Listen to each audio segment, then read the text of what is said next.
New intro.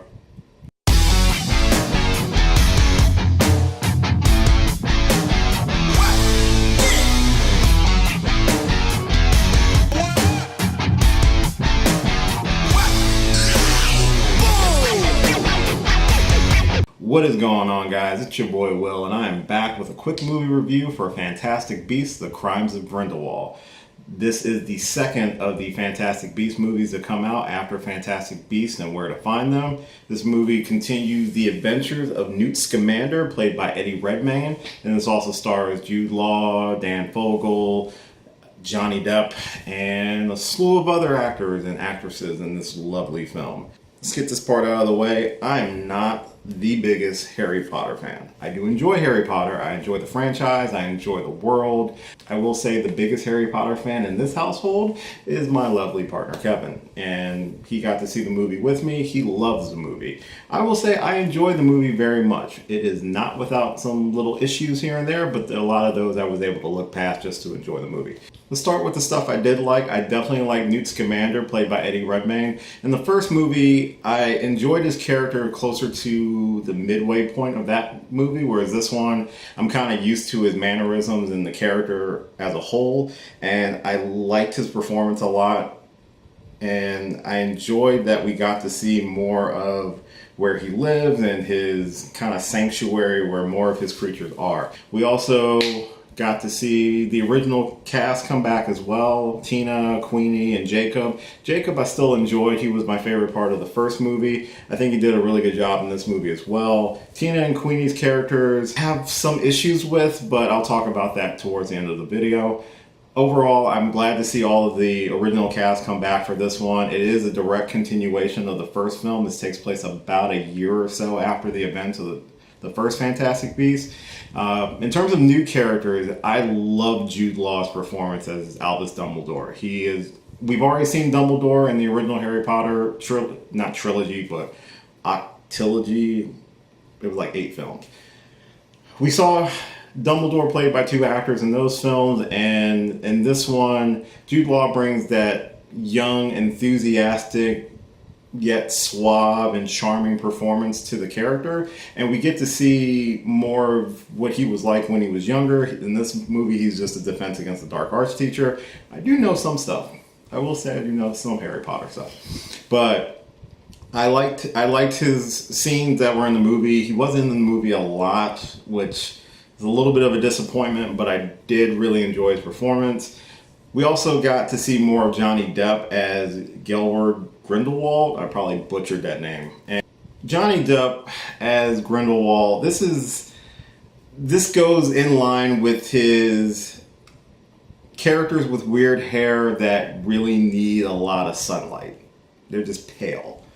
And he's played this character a lot. I will say this one was more subdued than some of his other characters. He really played it more as a charming cult leader, getting people to join his cause. And even though his cause is very bad, people believe him and want to follow him. And it's a decent performance. I will say he wasn't also in the film as much.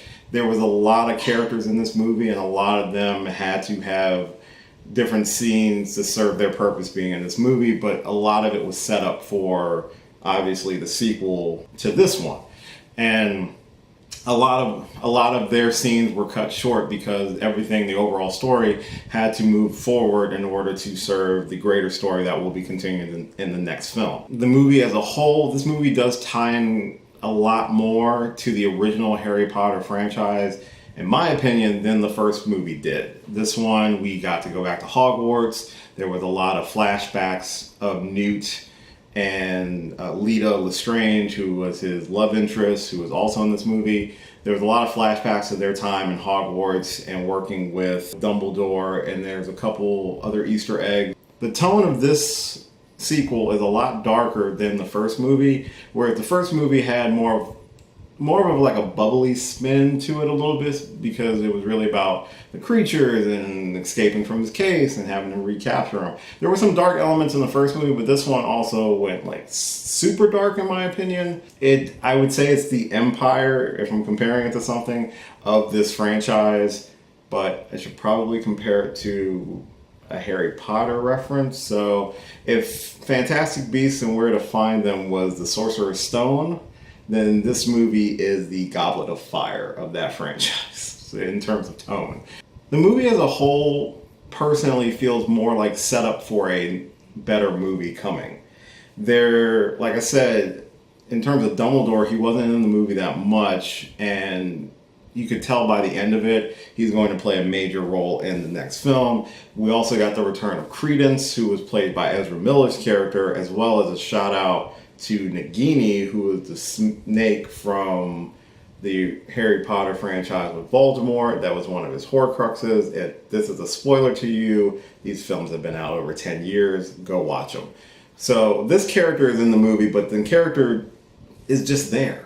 That's what it felt like with a lot of the characters until the third act, where everything gets implemented towards the end of the film, and it leaves you with a very somber feeling leaving the theater, because it's not a happy ending. It's more of a darker ending. And it's really not a spoiler. I said it before, it's a very darker tone movie. It just felt like this movie was all set up with no payoff. Does that make sense? If it does, give me a thumbs up. But it doesn't mean it's a bad movie. It's just, it felt like they were so focused on the next film that this film kind of lost certain elements that would have made it a lot stronger. One of the characters, well, two of the characters actually, of the original group to come back, I kind of felt like they were a little bit wasted. And in the sense of Queenie and Jacob, there really wasn't a point for either one of them to be in this movie. Although I loved Jacob's character from the first one, and Queenie was a really big standout of the first movie, their involvement in the storyline of this film, it felt very shoehorned to put them in and to create this conflict that didn't really need to be there. Tina's character, again, she belonged there, in my opinion, because she is an Auror and she was on the hunt for Grindelwald as well, and for Credence. But that's it. She really didn't do a ton that would really make or break the story. We get introduced also to Newt's older brother, and this is a personal thing. If you look at the two actors side by side, you would think Newt was the older brother and not him. That's a small nitpick. It was just something I noticed when I was watching the movie.